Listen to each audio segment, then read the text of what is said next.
Aleluia. Vamos para a segunda leitura. A nossa segunda leitura está no verso 15 do capítulo 7.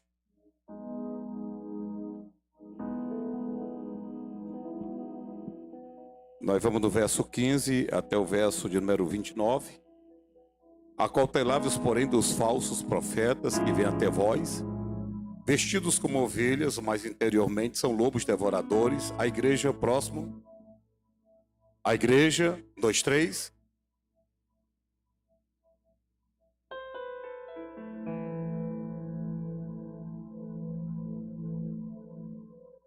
Parece que só as senhoras estão falando.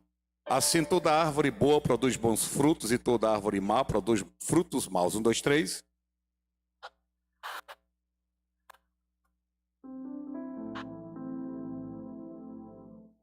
Toda árvore que não dá bom fruto, corta-se e lança-se no fogo.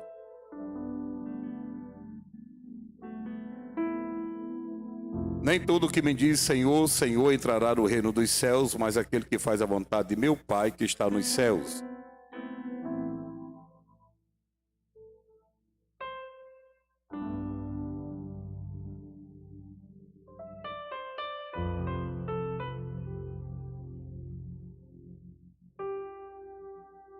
Então lhes direi abertamente: nunca vos conheci, apartai-vos de mim, vós que praticais a iniquidade.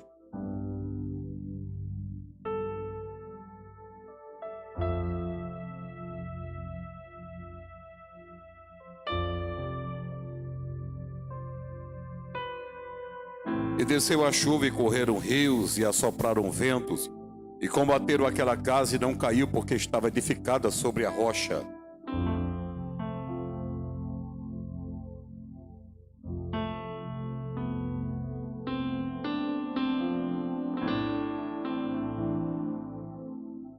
E desceu a chuva e correram rios e assopraram ventos e combateram aquela casa e caiu, e foi grande a sua queda.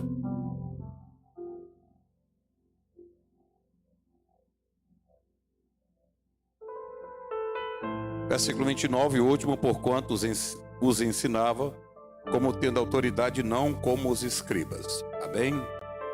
Meus queridos, vamos dar uma corridinha aqui. Alguém aqui já ouviu a palavra erudição e devoção? Conhece esse termo? Conhece o termo ortodoxia e ortopraxia? Então vamos lá. Meus queridos, erudição é tudo aquilo que se fala.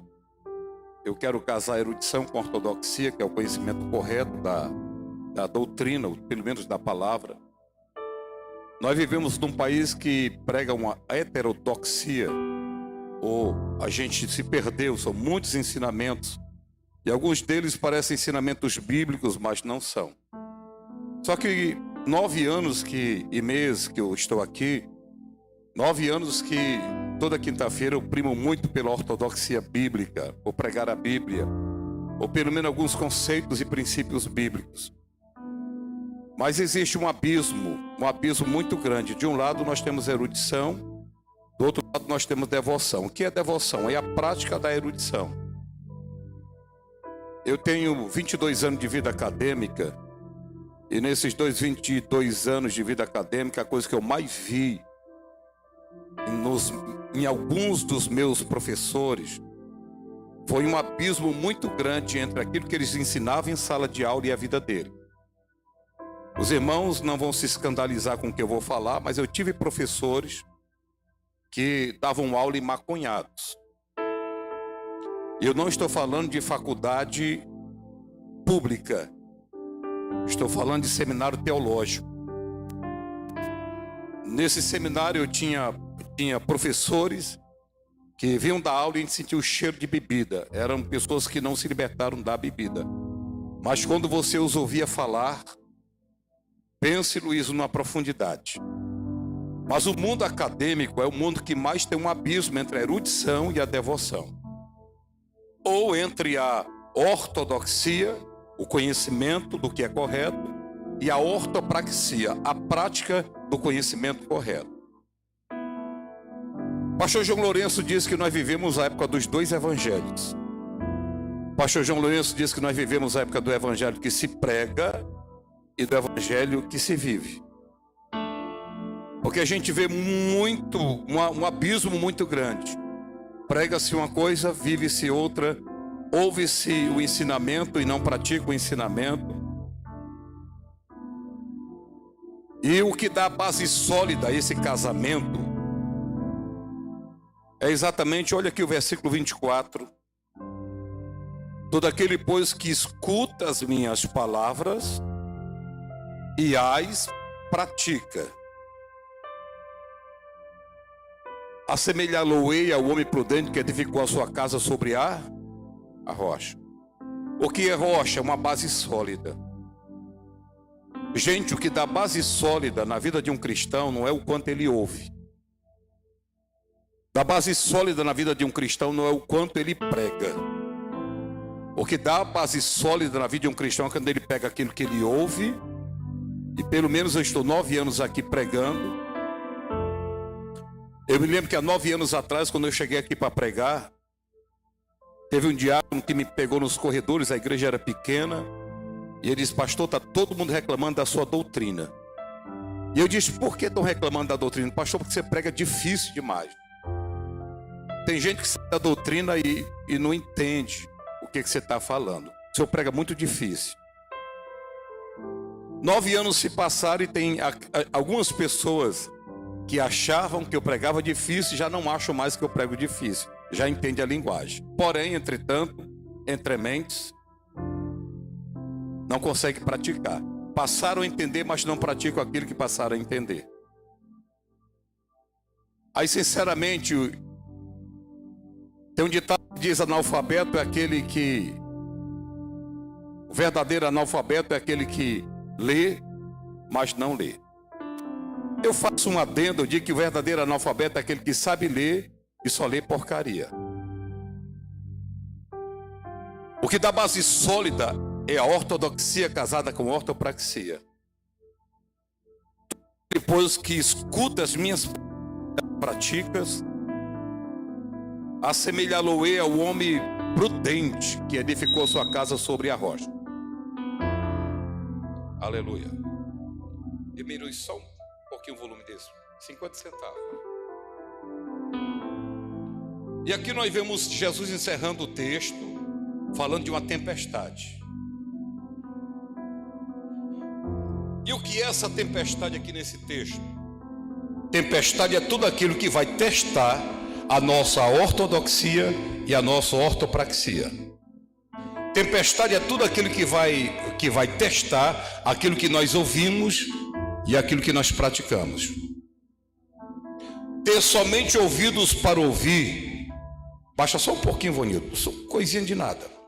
Ter somente ouvidos para ouvir, mas não ter pés e mãos para praticar, vai fazer a sua vida espiritual alvo de uma grande ruína aqui nessa terra e na eternidade.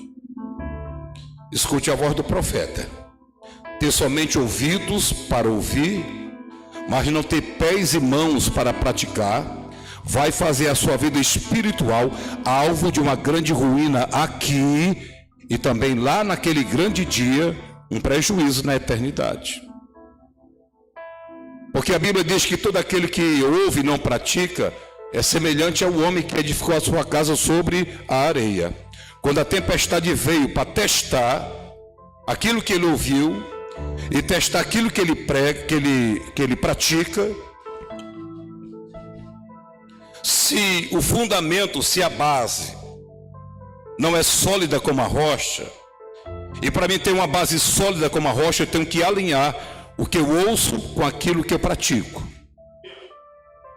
Ter somente ouvidos para ouvir, mas não ter pés e mãos para praticar, vai fazer sua vida espiritual alvo de uma grande ruína aqui. E tem gente que não consegue se sustentar na igreja, se desvia porque não conseguem praticar aquilo que ouviram. E tem alguns que não se desviam, permanecem na igreja, mas no grande dia do juízo final, essa sua falta de praticar aquilo que você ouve vai lhe trazer um grande prejuízo. Ouça o que o profeta de Deus está dizendo nessa noite. Pastor, e como é que eu faço para ter solidez, para evitar essa tal de ruína aqui e agora e na eternidade? Simples. Vamos para o versículo 1 e 2.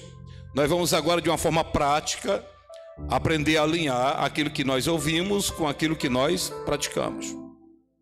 Então, essa minha mensagem só tem um ponto, que é como ter solidez para evitar ruína aqui e agora e na eternidade. Primeiro, versículo 2: não julgueis para que não sejais julgados. Verso 2: porque com o juízo com que julgardes sereis julgados, e com a medida que tiver medido vos tornarão a medir. Você quer ter base sólida aqui, para você nunca se desviar, e ter base sólida aqui para no dia do juízo final ouvir a voz de Deus dizendo: vinde, benditos de meu Pai. Primeira coisa que eu tenho que fazer, anote aí, versículo 1 e 2 vai dizer a primeira regra. Primeiro, não viva condenando os outros. Simples assim. Não viva a sua vida condenando os outros. Porque quando esse texto é melhor traduzido, não é julgar. Esse texto é melhor traduzido como não condenar. E, gente, nós somos mestres na arte de condenar as pessoas. O versículo 1 e 2 diz: não julgueis, ou seja, não condene para você não ser condenado. Porque com o juízo, ou seja, com a medida que você está condenando alguém, essa mesma medida vai ser usada para medir a você.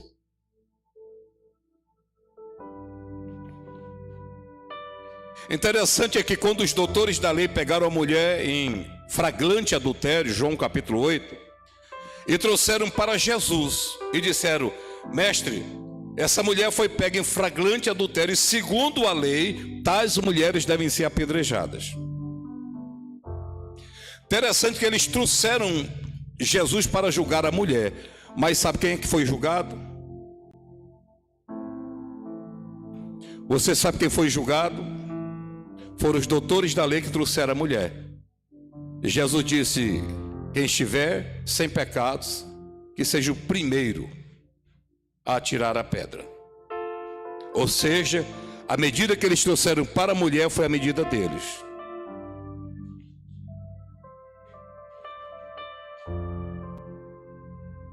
Amém? Não condene para você não ser condenado. Ou melhor, eu vou traduzir: não viva condenando os outros. Porque um dia, eu vou citar uma frase aqui de um ex-homossexual que pregou nessa igreja, e a frase que ele falou mexeu muito comigo, o Silas. A primeira vez que ele pregou aqui, ele disse assim: quem vive julgando a vida dos outros, um dia vai sentar no banco dos réus. Cara, quando ele falou aquilo, eu senti um impacto no espírito. E nós temos muito julgamento no nosso meio. Então, se você quer ter uma base sólida para evitar ruína aqui e agora e também na eternidade, não viva condenando os outros. Esse é o primeiro subponto do meu primeiro ponto. E a minha mensagem hoje só tem um ponto. Segundo lugar, vamos do versículo 3 ao 5. E por que reparas tu no argueiro que está no olho do teu irmão e não vê a trave que está no teu olho? Ou como dirás a teu irmão: deixa-me tirar o argueiro do teu olho, e eis que uma trave no teu olho? Hipócrita, tira primeiro a trave do teu olho, então verás claramente para tirar o argueiro do olho do teu irmão. Se você não quer ter prejuízo nessa vida e no futuro, aí vai a segunda dica: não seja hipócrita.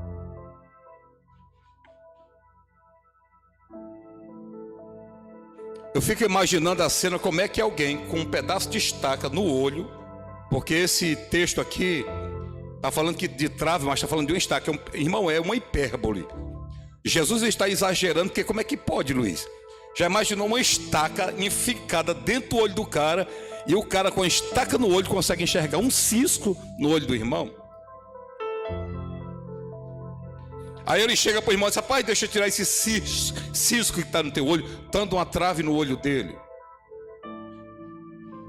Aí Jesus diz: faça o seguinte, antes de observar o cisco que tem no olho do irmão, vamos fazer uma coisa. Vamos tirar a trave do nosso olho. Vamos tirar a trave do nosso olho.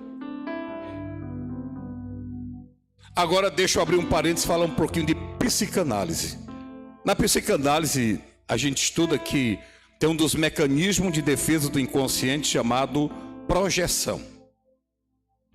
A gente começa a condenar nos outros aquilo que a gente quer fazer, ou pelo menos tem vontade de fazer, tem desejo de fazer, mas aí o seu consciente lhe martiriza e você pega aquela coisa e internaliza. Mas para você não ter tanta luta interna, você começa a condenar nos outros aquilo que você tem desejo de fazer.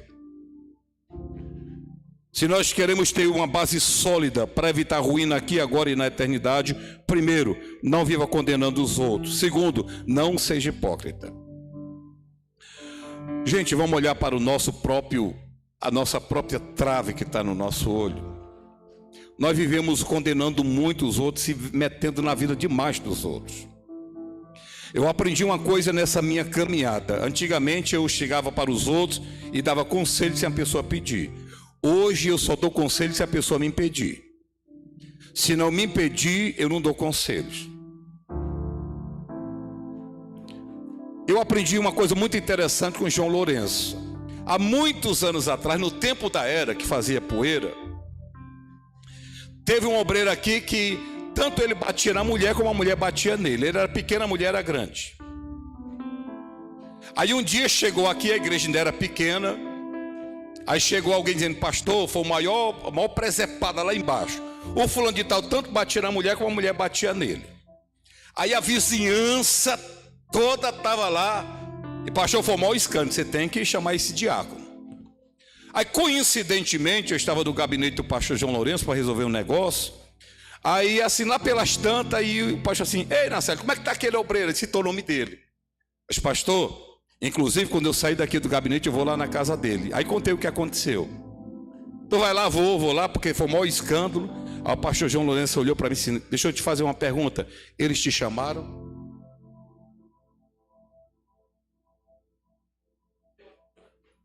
Aí eu quis argumentar, mas eu sou o pastor assim. Eles pediram conselho? Eu disse: não. E por que você vai lá? Aí o pastor João Lourenço olhou para mim e disse: eu vou lhe ensinar a ser pastor. Preste atenção. Não ande atrás de problema de crente, que senão você não vai viver. Agora, quando o problema chegar em você, você, pastor, resolva. Mas não ande atrás de problema de ninguém, que você vai ficar doido.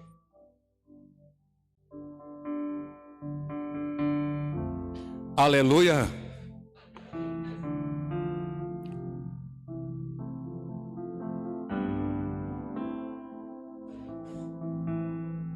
E a mesma coisa eu digo para você: não vá atrás do problema dos outros, não, você vai ficar doido. Você vai encontrar. Aleluia. Não pedir a sua opinião, não opine. Não pedir a sua ajuda, não ajude. Não se intrometa no negócio dos outros. Amém. Cuidado, que isso vai trazer prejuízo para a sua vida espiritual aqui, agora e na eternidade também. Escute o profeta. Versículo 6. Não deis aos cães as coisas santas, nem deitei aos porcos as vossas pérolas. Não aconteça que as pisem com os pés e voltando-se vos despedacem. Você quer ter base sólida para unir ortodoxia com ortopraxia? Terceiro lugar, tenha cuidado com as suas conexões. Tenha cuidado com quem não valoriza as coisas espirituais. Porque crente deve andar com crente, mas é crente mesmo. Mas o que tem de crente que gosta de andar com gente que escarnece do evangelho, que não tem conexão com o mundo espiritual. Você quer ver quem é o crente? Vai lá na rede social dele e vê quem são os amigos dele. Você quer ver quem é o crente? Vai lá na hora do recreio, olha, na hora do intervalo. Vai lá na hora do intervalo, na faculdade, no colégio, e vê com quem ele está conversando e brincando na hora do intervalo. Se você não quer ter prejuízo na sua vida espiritual aqui, agora e no futuro, tenha cuidado com as suas conexões, com quem não valoriza as coisas espirituais. Não deis aos cães as coisas santas, nem deitei aos porcos as vossas pérolas. Não aconteça que as pisem com os pés e voltando se despedacem. vos despedaça. Diga-me com quem tu andas. O que teve de gente que morreu porque estava com conexões erradas, no lugar errado, com as pessoas erradas, e como diz no mundo do crime, morreu de otário, porque não soube peneirar as suas conexões. Vamos para frente, versículo 7 e 8. Pedi e dá-se-vos-á, buscai e encontrareis, batei e abri-se-vos-á. Porque aquele que pede recebe, o que busca encontra, o que bate, abrir-se-lhe-á. Você quer ter uma base sólida para unir ortodoxia com ortopraxia? Anote aí em quarto lugar, tenha uma vida de oração. Tenha uma vida de oração. Se lembra aquela pessoa que você condenava lá no versículo 1 e 2? Ore por ele, ao invés de condenar. Se lembra aquela pessoa que você conseguiu enxergar um cisco no olho dele? Versículo 3, 4 e 5. Ore por ele e ore por você, para você deixar de ser hipócrita. Se lembra das conexões erradas, das suas amizades que só colocam para baixo, que está no versículo 6, ore por eles. Gente, se nós tivéssemos mais oração na igreja, se nós tivéssemos mais oração e menos fofoca, se nós tivéssemos mais oração e menos contenda, se nós tivéssemos mais oração e menos disse-me-disse, os céus estariam abertos aqui. Tenha uma vida de oração. As pessoas que mais dão trabalho para mim aqui nessa igreja são as que estão mais aqui, ó, embaixo do joelho. Às vezes eu deixo até de andar com alguém que é uma boa amizade na igreja, às vezes até para estar perto de alguém que não vale nada. E às vezes eu sou julgado por isso. Você já está bem. Aquela pessoa merece um cuidado. Tem carrapicho na lã dela, dessas ovelhas. E só o pastor consegue tirar carrapicho sem deixar o machucado. E quando machuca, o pastor anda com vinho e azeite para colocar depois que ele machuca. Vamos mais, versículo 9 ao 11. E qual dentre vós é o homem que pedindo-lhe pão, seu filho lhe dará uma pedra? E pedindo-lhe peixe, lhe dará uma serpente? Se vós, pois sendo maus, sabeis dar boas coisas aos vossos filhos, quanto mais vosso Pai que está no céu dará bens aos que lhe pedirem. Você quer ter uma base sólida? Versículo 9 ao 11. Tem aqui uma coisa terrível. Eu quero que você anote aí. Entenda que todo ato de bondade não anula o mal que está em nós. Porque bom só tem um, que é Deus. Você pode dar dízimo, mas o mal ainda está aí. Você pode dar pão para os seus filhos, mas o mal ainda está aqui. A gente pode orar pelo nosso próximo, mas o mal ainda está aqui dentro da gente. Qual é o filho que vai pedir pão e você vai dar pedra? Qual é o filho que vai pedir peixe e você vai dar escorpião? Aí Jesus diz, sendo tão maus, vocês dão boas dádivas para os vossos filhos. Aqui eu entendo uma coisa, que por mais que você dizime, por mais que você ore, por mais que você dê cesta básica, por mais que você abençoe o seu irmão, por mais que a gente faça coisa boa, mesmo assim, o mal ainda vai estar dentro de nós. E sabe qual é a minha grande luta? Eu não estou preocupado com o diabo. Tem crente que a briga dele é com o diabo. Nego velho, olha para mim, nego velho, nega velho, o diabo já foi derrotado naquela cruz. Os dias dele estão contados. O meu maior inimigo não é o diabo, o meu maior inimigo é o mal que não foi erradicado ainda dentro do coração do pastor Nacélio. Eu ainda tenho um mal aqui dentro e eu estou aguardando o dia, porque Paulo vai dizer que a criação aguarda com expectativa a manifestação dos filhos de Deus, para que toda a criação seja liberta. Porque quando o Senhor me perdoou, eu fui livre da culpa do pecado. Através do meu ato de santidade, eu estou sendo livre do domínio do pecado. Mas quando a trombeta ecoar e eu receber um corpo glorioso, eu serei livre do corpo e da presença do pecado. Aleluia.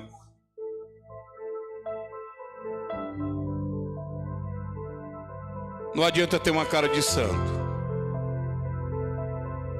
E às vezes a gente tem uma carinha de santo, né? Mas eu e você, nós somos maus. Eu e você, nós somos maus. O problema é que a gente só enxerga o mal no outro. A gente não enxerga o mal que está na gente. Só em eu enxergar o mal que está no outro, já está provando que o mal que está em mim, que me faz enxergar o mal que está no outro. E como eu enxergo o mal que está no outro, eu não consigo enxergar o mal que está em mim. Você está do lado de uma pessoa perversa. Nós somos tão perversos que a Bíblia diz: Deus amou o mundo de uma tal maneira que deu seu Filho unigênito para que todo aquele que nele crê não pereça, mas tenha a vida eterna. Ele amou. Aí como ele amou, mas o que é o amor de Deus? É produto da graça. Efésios 2, 8 e 9. Pela graça sois salvos mediante a fé. Isso não vem de vós. Porque se viesse da minha bondade, viesse dos meus atos de bondade, não seria graça, seria meritocracia. E ninguém aqui tem mérito com Deus. O único mérito que está diante de Deus é o mérito da cruz, porque ele morreu no meu lugar. Eu não me estava no jardim do Éden quando Adão pecou, mas eu também não estava na cruz quando Jesus morreu. Eu não fiz nada para nascer pecador, eu já nasci pecador. E como eu não fiz nada para nascer pecador, nada melhor também do que não fazer nada para ser salvo. Como é que a gente é salvo, pastor? É a obra de Cristo, não é a minha obra. Pastor, mas eu criei até a fé. Deus que lhe deu a fé para poder responder a graça. Mediante a fé. Mas tanto a graça como a fé, isto não vem de vós, é dom de Deus. Bom mestre, Jesus disse: por que você me chama de bom, rapaz? Só tem um que é bom, é Cristo. Nós somos maus por natureza. Se nós fôssemos bom, a briga, a gente não brigava todo dia contra a nossa velha natureza. Nós não somos seres bons com requintes de perversidade. Nós somos seres cruéis com requintes de bondade. Aqui é que a gente se lembra de fazer uma bondade. Versículo 12. Vamos lá, vamos correr. Portanto, todo o que vós quereis que os homens vos façam, fazei-lhe também vós, porque esta lei e os profetas.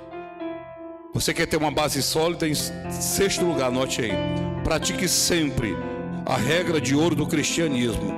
Plante no nível que você quer colher. Alguém diz assim, ó: plantar é opcional, mas a colheita é obrigatória. Isso daí é certo? É certo para quem é do mundo. Para o pessoal do mundo, plantar é opcional. Para o crente não, é obrigatório. Pratique sempre a regra de ouro do cristianismo. Plante no nível que quer colher. Plantar é obrigatório e a colheita também. E o que é que eu devo plantar? Você quer que os outros façam bem a você? Então seja o primeiro a fazer o bem para ele. Não espere nunca o outro fazer o bem para você. Se levante e faça o bem para ele. Aí é obrigatório a semeadura. E eu tenho que semear no nível que eu quero colher. Se eu quero ser abençoado, eu tenho que liberar uma bênção. Se eu quero ser abençoado, eu tenho que abençoar. Se eu quero alcançar misericórdia, eu tenho que liberar primeiramente misericórdia. Se eu quero que alguém me faça o bem, eu tenho que fazer o bem primeiro. Amém? Pratique sempre a regra de ouro do cristianismo. Portanto, tudo que você quer que o seu irmão faça com você, faça você primeiro. Não espere ele fazer o bem, não. Faça você primeiro. Ô irmão, se todo mundo praticasse isso. Vamos para frente. Versículo 13 e 14. Entrai pela porta. Vamos lá, vocês estão tão tímidos hoje. Entrai pela porta, porque larga é a porta e espaçoso o caminho que conduz o quê? E muitos são que entram por ela. Verso 14. Porque a estreita porta e apertado o caminho que leva à vida, poucos há os que a encontram. Sétimo lugar, se você quer ter uma base sólida para quando a tempestade vier, deixa eu ver se ele é crente mesmo. Ande na contramão da maioria. A maioria que é um evangelho light, a maioria que é um evangelho fácil, destituído de cruz, mas a minoria é convocada, só os discípulos. Jesus diz: quem quiser vir após mim, negue-se a si mesmo, tome a sua cruz e me siga. Mas a maioria dos cristãos do século 21, eles são a maioria esmagadora, mas eles vivem um evangelho sem cruz, um evangelho sem renúncia, um evangelho que não é um convite ao sacrifício do eu.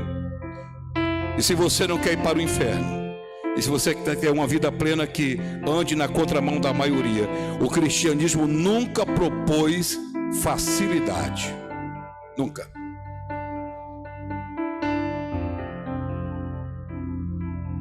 Vamos para frente, versículo 15 ao 20, a pancada vem agora. Acautelai-vos, porém, dos falsos profetas que vêm até vós vestidos como ovelhas, mas interiormente são lobos devoradores. Por seus frutos conhecereis. Porventura colhem-se uva dos espinheiros ou figo dos abrolhos? Assim toda árvore boa produz bons frutos, e toda árvore má produz frutos maus. Não pode a árvore boa dar maus frutos, nem a árvore má dar bons frutos. Toda árvore que não dá bom fruto corta-se e lança onde? No fogo. Verso 20. Portanto, pelos seus frutos os conhecereis. Oitavo lugar, do versículo 15 ao 20, anote aí. Quem você realmente é revelado na sua vida diária. Não é aqui. Aqui é fácil. Gente, aqui é muito fácil. Essas 2 horinhas aqui. Aqui nesse ambiente é fácil. Levanta a mão, dá glória a Deus, aleluia, chora, fala línguas. Eu quero ver na vida diária. Quem você realmente é não é identificado, discernido aqui nesse ambiente. E tem crente que é tão ruim que nem nesse ambiente consegue ser o que ele realmente deveria ser. Aqui no ambiente ele só mostra quem realmente ele é. Pelos seus frutos conhecereis. Quem você realmente é revelado na sua vida diária. Agora cuidado, volta o verso 19. Cuidado, porque a árvore que não dá bom fruto corta-se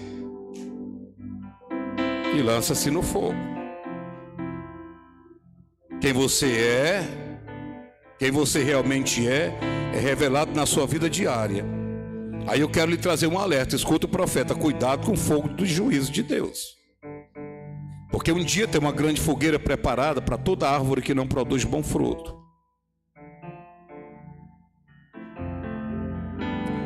Agora vamos para o versículo 21 ao 23, encerrando.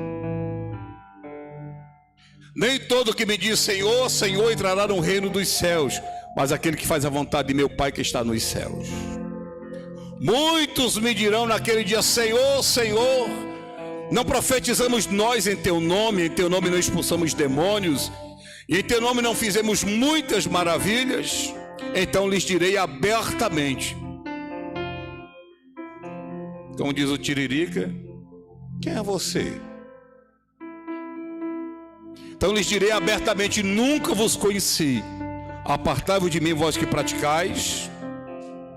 Nono lugar, anote aí: cuidado para que a sua espiritualidade não seja apenas um disfarce para cobrir as suas iniquidades. Vou repetir, e quem gosta de anotar, anote aí: cuidado para que a sua espiritualidade, que espiritualidade é? Volta aí, Joab, no versículo 21. Vamos ver essa espiritualidade. Está no 22.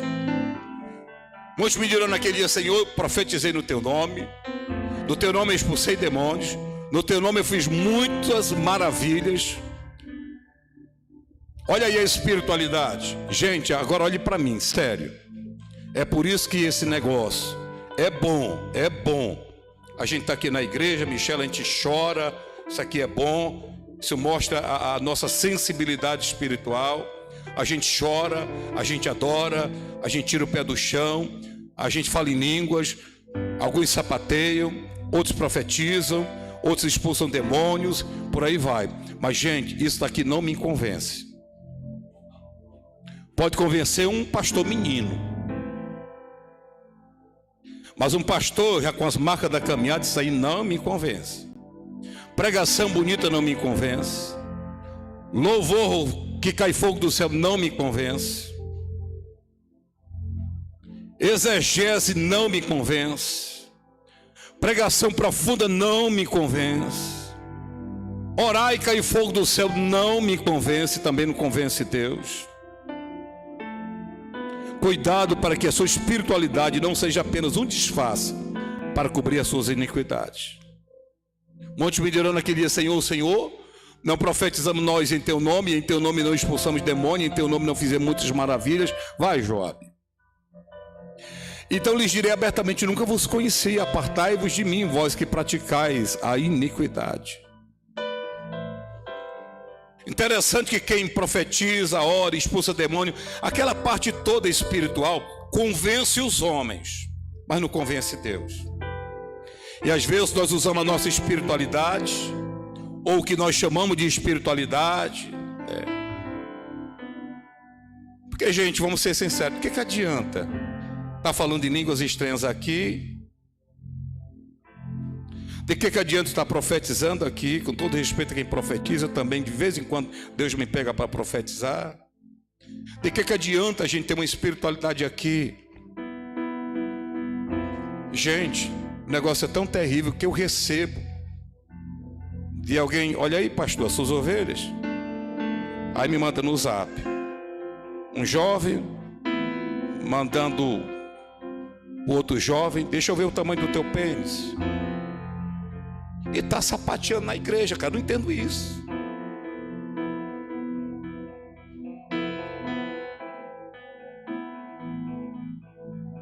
Bem-vindo ao culto de doutrina da Cidade Nova. Aqui é assim.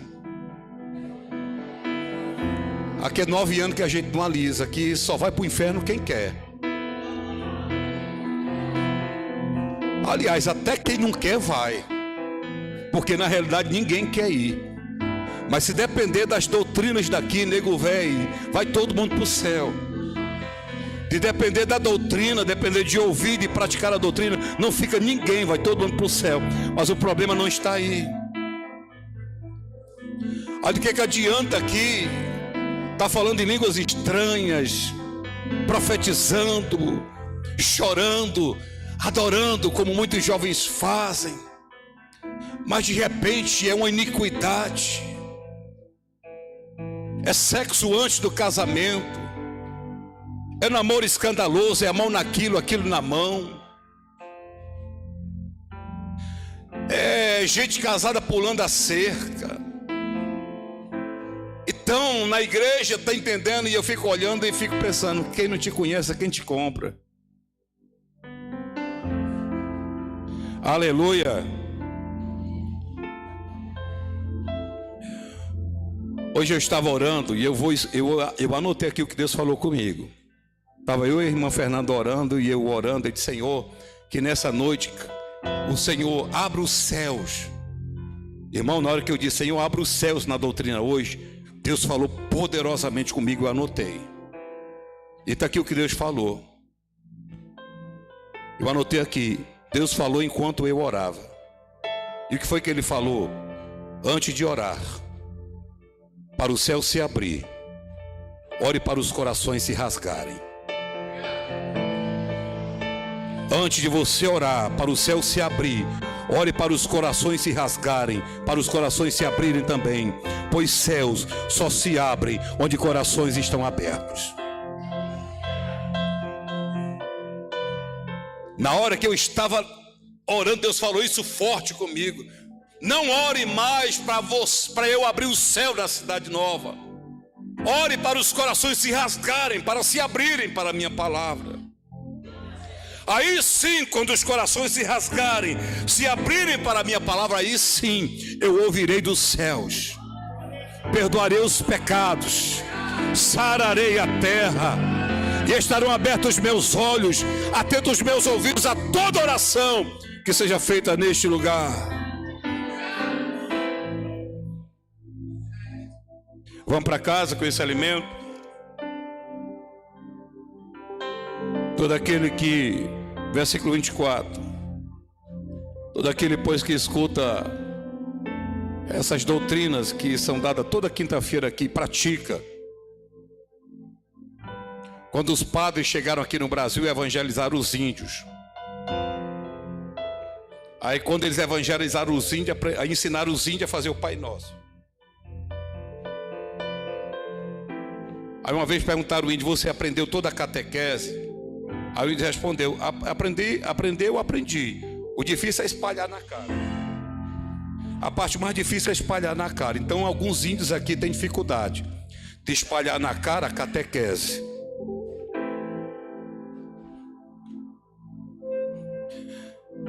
O capítulo 7 eu encerro agora, é o encerramento do Sermão do Monte, que é 5, 6 e 7. E quais são as lições do Sermão do Monte? Eu encerro agora. Primeira lição: o Sermão do Monte, Mateus 5, 6 e 7, fala de relacionamentos. Que relacionamento? Nosso relacionamento para com Deus. Segundo, fala do relacionamento de Deus para com cada um dos crentes. Eu vou repetir as lições do Sermão do Monte, que a primeira lição fala do relacionamento de nós para com Deus. Como está o nosso relacionamento com Deus? Segundo, fala do relacionamento de Deus para conosco. Como está o relacionamento de Deus com você? Terceira lição do Sermão do Monte fala do relacionamento de nós com o próximo. Como é que está o nosso relacionamento com o próximo? Quarta lição: o Sermão do Monte é uma proposta para o crente crescer em todos os níveis: relacionamento com Deus, relacionamento com o próximo e relacionamento consigo mesmo, refletindo o caráter de Cristo. Outra lição: o perdão é para ser liberado, não porque somos bonzinhos, mas porque é uma questão de sobrevivência. Jesus ensinou muito no Sermão do Monte o perdão. Eu vou perdoar porque eu sou bonzinho. Não, não é porque é bonzinho. Nem é bonzinho quem é o alvo do perdão, porque perdão a gente dá para quem não merece. Perdão não é para quem merece, perdão é para quem não merece. E eu libero perdão não é porque eu sou bonzinho, não, porque é uma questão de sobrevivência. Olhe para mim e anote aí: tem 4 pecados que Deus não pode perdoar. Eu já falei isso aqui. Você quer saber quais são os 4 pecados que Deus não perdoa? Primeiro, blasfêmia contra o Espírito Santo. Blasfêmia não tem perdão. Segundo pecado que não tem perdão: apostasia. O autor da Epístola aos Hebreus diz que é impossível iluminar aqueles que caíram. Quem cai da graça é impossível. Apostasia não tem perdão. Terceiro pecado que Deus não perdoa: pecado que você não confessou. Gente, pecado que não foi confessado está diante de Deus ainda. Está faltando alguém passar lá e pagar a conta. Agora, quando eu confesso pecado, por isso que eu ensino os jovens aqui: confessem tentação, porque é melhor confessar a tentação do que confessar pecado. Porque quando eu estou sendo tentado, eu confesso a tentação para que eu não caia em pecado. E é muito bom quando a gente confessa a tentação, para a gente depois estar confessando pecado. E qual é o quarto pecado que Deus não perdoa? É quando você não perdoa alguém que te feriu. Quando você não perdoa o próximo, a Bíblia diz que Deus também não lhe perdoa. Você já perdoou o próximo já? Você está vendo como tem crente aqui que ouve a doutrina e infelizmente, não estou julgando, não estou dando veredito final, porque depois dessa doutrina você pode mudar, mas se continuar desse jeito você não vai para o céu, você vai para o inferno. Mesmo sem querer: eu não quero ir. Não tem esse negócio de querer.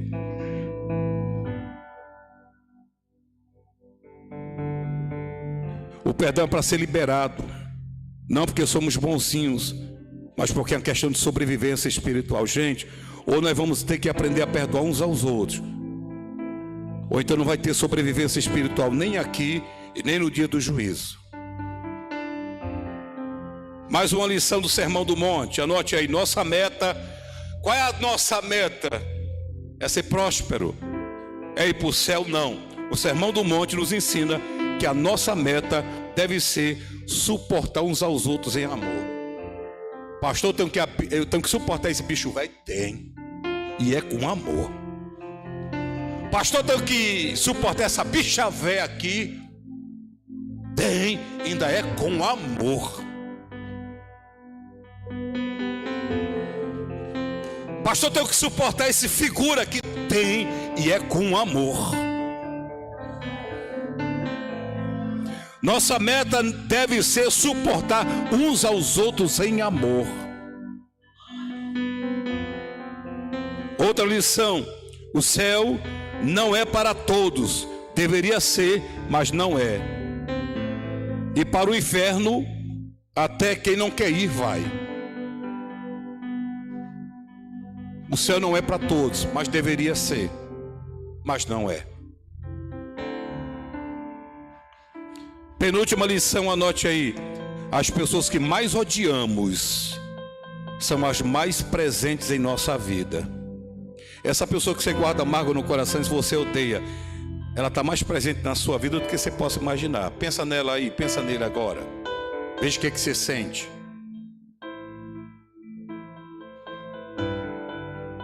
Em último lugar, para encerrar, anote aí: quando estamos feridos, a nossa adoração é comprometida. Deus não recebe a adoração de gente ferida, magoadinha com o outro. Recebe não. A maior prova, sabe qual é? Que você não consegue mais sentir a presença de Deus quando você está magoado com alguém. Confere? Já se sentiu magoado com alguém que você não consegue sentir a presença de Deus? Você só consegue sentir o ódio no coração. Mas essa rota pode ser mudada hoje. Essa rota pode ser mudada hoje. O céu não é para todo mundo, mas deveria ser.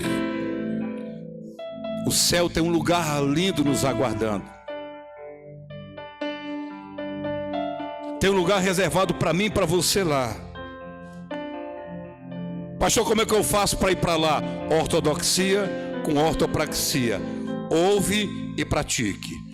Ouça e pratique. Ouça e pratique. Eu sei que tem dificuldade para alguns aqui de espalhar na cara. Eu não consigo espalhar esse negócio na cara. Mas peça a graça a Deus que você vai conseguir. Espalhar na cara, espalhar no seu coração, espalhar na sua alma, espalhar no seu espírito. Fique de pé. Quem é que você está odiando que hoje você tem que liberar perdão?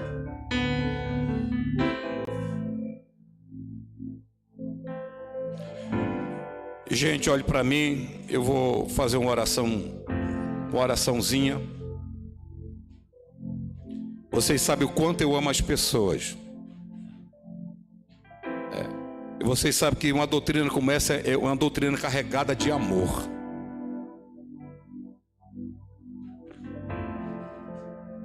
Eu teria a mesma reação de Abraão quando olhou lá no inferno, viu o rico. E quando o rico estava lá, gritou: Pai Abraão! Vai ser mais ou menos assim. Alguns que aqui estão naquele dia vão estar lá. Aí vão olhar lá do outro lado e dizer: Pastor Nassélio! Aí do lado de cá vão dizer: Filho! O que você está fazendo aí?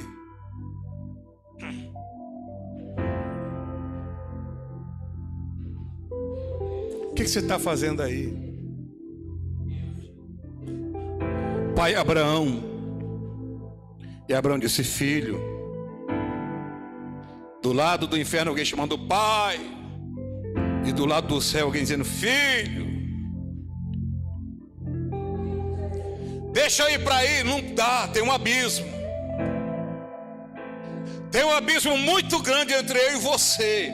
E que abismo é esse? exatamente o abismo que tem entre a erudição e a devoção. Esse abismo separa. Esse abismo nos separa. Pai, em nome de Jesus, nós queremos te agradecer por esse momento de psicopeia, mas a gente te louva, Pai. O chicote tem hora que desce nos lombos e arde, queima. Mas, meu Pai amado, é para o nosso bem, a começar por mim, Senhor. É para o meu bem, é para o nosso bem. Te agradecemos, meu Pai amado, porque nós somos uma igreja comprometida com a verdade bíblica.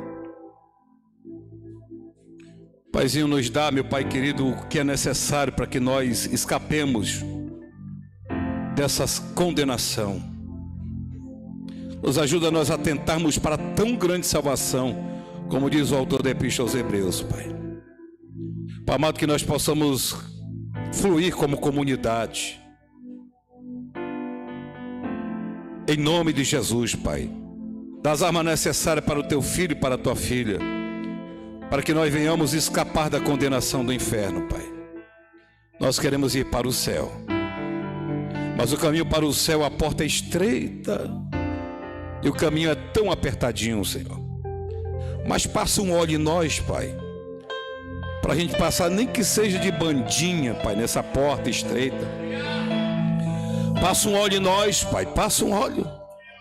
Sim, Pai, passa um óleo em nós. Nós não queremos a porta larga, o caminho largo, não. Nos passa um óleo para a gente passar, meu Pai amado, pela porta estreita, pelo caminho estreito. Ai de comanaia sucleta caiasteria. Remancho cla fla sore que andar. Ei cla placa soro cloia maiaste. Remando e aclama súria. Eira tu que mais ter andar e a súria.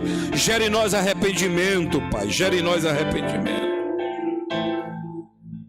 Gere em nós arrependimento. Nós nos arrependemos até do nosso arrependimento, que é superficial, que é teatral, que é epidérmico, Senhor. Tira esse verniz de religiosidade que nós temos, meu Pai. Pai querido, nós lançamos os pães asmos, meu Pai. Nós lançamos fora os pães com fermento e nós trocamos pelo pão asmo da sinceridade, meu Pai. Nos ajuda, Pai.